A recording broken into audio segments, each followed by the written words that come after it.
Alors les amis, pendant que nous petit canal, nous ni une équipe qui vient mener un ravitaillement pour caravane là qui a fait aujourd'hui là, ravitaillement qu'a fait aujourd'hui là et c'est monsieur Clavier qui vient faire ravitaillement là ça bon nous aujourd'hui là. Bonjour monsieur Clavier.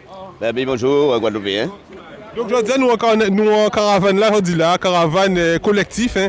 Nous avec madame la secrétaire générale Maïté Mtoumo qui a parlé en micro là puis il peut dire c'est mon tout problème qui ni Guadeloupe que vous-même et les autres même leaders qui a parlé qui a dit chlordécone, vie chère et tout. Donc quand on y a dit nous aujourd'hui là.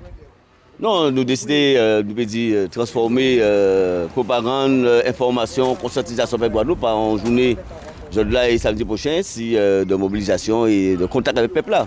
Parce que le peuple là a une belle force, un bel soutien. Pour venir contre eux également, pour nous payer beaucoup contact avec eux, si gens liés avec eux, directement à Casayo, en quartier, en ville. Et donc, des équipes, ni équipe qui a fait ni qui a fait ni équipe camarades qui sont suspendus, qui a fait ravitaillement. C'est ça, on fait des fruits légumes que évidemment que d'autres que moun ban nous bité frais bité ont coupé aujourd'hui là même bité ah ouais produit local produit que donc les agriculteurs des commerçants ban nous donc nous ouais c'est bien pour militants qui en mouvement donc c'est ça force là nous là pour jusqu'à notre équipe qui a fait d'autres ravitaillements d'autres secteurs et ils ont eu un grand rendez-vous aussi en fin juillet est-ce qu'on peut pas laisser moun de ça le 23 juillet c'est un grand rendez-vous là encore une fois c'est il y en a peuple là mais il faut là sans chimé là. En arrive là. Jacques a fait tout le temps conscience dans des meetings, dans des marches, et bien également dans les manifestations culturelles, que tous les groupes culturels, tous les groupes à pôle, les artistes portent pour nous, et qui continuent à porter pour nous. Bon matin là, à Cibic là également, nous avons un maraîcher qui a assis Besson, qui porte un paquet de marchandises pour nous. Donc ça aussi c'est contribution à des maraîchers. Donc ça veut dire que le liage là, ça qui fait à travers des manifestations, de l'argent, produits et compagnie. Il a continué faire le 25, mais il y avait des gens en mouvement, des travailleurs en mouvement, un autre type de mouvement qui n'est pas objectif, bien évidemment, de dénoncer tout ça qu'il a fait, les soignants, les pompiers, les gens qui ont travaillé dans ce secteur-là, qui ne concernait pas l'obligation vaccinale, mais dénoncer également, on veut dire, médiocrité, lâcheté à la classe politique. Parce qu'on a rappelé que quand même, pendant plusieurs semaines, si on est là pour dire, soutenir les soignants, je réclame l'intégration des soignants, il y a eu des manifestations, des interventions que fait l'État français.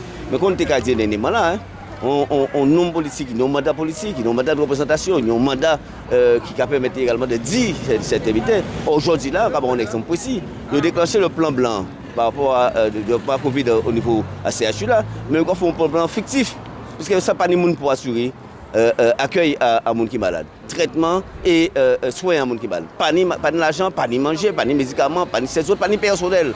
Donc c'est un plan fictif. Donc ça veut dire que nous, si quand on a dit nous avons vague Covid, 7e vague Covid, comme la France a cette vague, automatiquement, comme nous sommes Français, nous avons 7e vague aussi, même si nous savons que 80% de la population n'est pas vaccinée, même si nous savons que le Covid là, dans d'autres pays, c'est on mal tel on mal les épaules, on mal le corps, et 2 jours après qu'on fait quoi, il y a une grande propagande encore pour essayer de vendre des toits, il va placer les restants vaccins qui restent. Et nous savons bien évidemment que Guadeloupe a dit qu'il point. Et en plus, comme information qui a circulé de plus en plus, c'est conséquences à vaccin là, c'est vie, aussi corps, c'est tête. Les gens ne parlent pas de vaccin, donc cela, il y aura déclenché bien évidemment en plan blanc, ok? Avec soi-disant fort taux de contamination, mais contamination pas dire maladie, ok? Premièrement, mais deuxièmement, contamination pour les gens qui sont déjà vaccinés. Pour la plupart des gens qui sont contaminés, c'est les gens qui sont déjà vaccinés. Et ça qui est extraordinaire aujourd'hui là, c'est que si on a déjà vacciné, à partir du moment où il n'y a pas de symptômes, il va venir travailler quand même. Donc il va diffuser la maladie là, peut-être son mobilité également, parce qu'il faut diffuser de façon, bien évidemment, c'est qu'il y a une unité collective qui est développée. Et c'est ça qui fait dans Guadeloupe. Mais pour les politiciens là, par foutu dit l'État français, on arrête avec les conneries de l'obligation vaccinale. Je dis là, c'est l'occasion pour nous mettre masse ouvrier.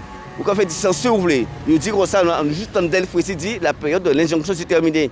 C'est la persuasion, c'est la prévention. Ça nous a dit depuis 2020.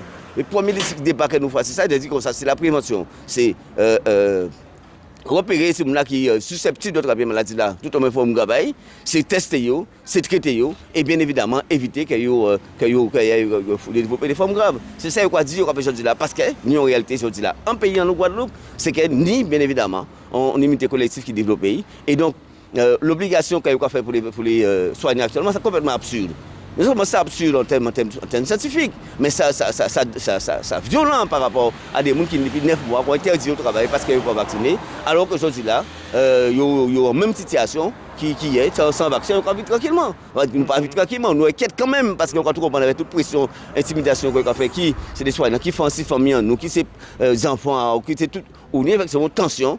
Qui a fait que aujourd'hui là, on n'est pas à l'aise dans ce système-là. Et c'est pour ça qu'il y a tant de monde qui est malade à l'hôpital, plus de milliers de monde qui est absent à l'hôpital là, ça, qui ont le développement plan blanc et assurer accueil traitement à monde qui éventuellement TPK Covid, à dans l'hôpital qui n'a pas ni sauce. Il n'y a pas ni médecin, pas ni personnel, pas ni matériel, pas ni équipement, pas ni médicaments. Donc, autrement dit, nous avons un processus d'éradication à peu près de pays là. Et c'est pour ça qu'on a bien dit qu'il faut nous exiger, c'est une exigence que nous vis-à-vis des politiques. Donc, les différentes institutions politiques qui en Guadeloupe, qui les municipalités, avec les conseils municipaux, qui ont fait des conseils municipaux. Si on a dit qu'ils ont soutenu nous, nous avons dit que tous les conseils municipaux prennent des délibérations, comme l'État français, arrêtez ça. Nous avons demandé que l'Assemblée départementale, et collectif à la région, mais également tous les comités d'agglomération, on ne peut pas ni des politiciens qui, soit disant qu'à travers le peuple, qui ni vision c'est intérêt à peuple là, ou non peuple qui est en souffrance, qui n'a pas ni accès aux soins, ou n'a pas ni de l'eau, ou n'a pas ni courant, ou n'a pas payé essence, ou n'a pas ni transport, ou n'a pas ni l'hôpital, ou pas ni soins. Donc, obligatoirement, on représentant politique, on institution politique, on le conseil départemental, qu'on la région, qu'on les collectivités, les collectifs d'agglomération, qu'on Sud-Bastère, qu'on Riviera du Levant, qu'on la Carole et compagnie, ces messieurs, dans le conseil d'administration, ils ont en mesure, encore une fois, de fond débat ces questions-là. S'il faut inviter les gens qui sont concernés pour nous débattre, pour voir gravité à cette situation-là, on a bien dit que c'est très grave au plan sanitaire. Très, très grave. Qui pour faire ensemble, qui peut faire nous, qui vient nous. C'est très grave. Alors, est-ce que nous attendons finalement que banaliser la surmortalité comme quoi c'est faute en nous, c'est nous pris? Okay? Ça aussi, c'est un problème. Donc, nous demandons à que ces instances-là, ça, avec les conseils municipaux, ils réunissent, ils débattent avec nous, et bien évidemment, ils organisent, ils prennent position face à l'État français. Parce qu'il n'y a pas l'État français qui change rien pour nous. De toute façon, ils même déjà pris, il n'y a pas de gouvernement en France. Le gouvernement a au pillage, ok?